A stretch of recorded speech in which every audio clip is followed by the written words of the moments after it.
ನಿಮ್ಮ ಹಳೆಯ ಚಿನ್ನದ ಒಡವೆನ ಅಧಿಕ ಬೆಲೆಗೆ ಮಾರಬೇಕೆ?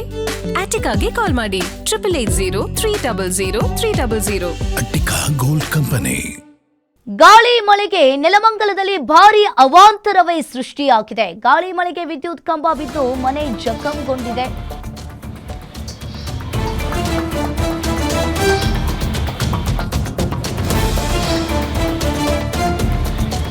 ನೆಲಮಂಗಲ ತಾಲೂಕಿನ ಮಲ್ಲಪುರದಲ್ಲಿ ಈ ಘಟನೆ ನಡೆದಿರುವಂತದ್ದು.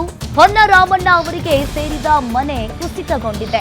ಅದೃಷ್ಟವಶಾತ್ ಯಾವುದೇ ಪ್ರಾಣಹಾನಿ ಸಂಭವಿಸಿಲ್ಲ. ಇನ್ನು ನೆಲಮಂಗಲ ತಾಲೂಕಿನ ಮಲ್ಲಪುರದಲ್ಲಿ ಈ ಘಟನೆ ನಡೆದಿರುವಂತದ್ದು. ಇನ್ನು ಅದೃಷ್ಟವಶಾತ್ ಯಾವುದೇ ಪ್ರಾಣಹಾನಿ ಸಂಭವಿಸಿಲ್ಲ. ಗಾಳಿ ಮಳೆಗೆ ಇಡೀ ಮನೆನೇ ಕುಸಿತಗೊಂಡಿರುವಂಥದ್ದು. ಗಾಳಿ ಮಳೆಗೆ ವಿದ್ಯುತ್ ಕಂಬ ಬಿದ್ದು ಮನೆ ಜಖಂಗೊಂಡಿದೆ. ಇನ್ನು ಮನೆಯಲ್ಲಿ ಯಾರೂ ಇಲ್ಲದ ಕಾರಣದಿಂದ ಅದೃಷ್ಟವಶಾತ್ ಎಲ್ಲರೂ ಕೂಡ ಪಾರಾಗಿದ್ದಾರೆ. ನೆಲಮಂಗಲದ ಮಲ್ಲಪುರದಲ್ಲಿ ಈ ಘಟನೆ ನಡೆದಿದೆ.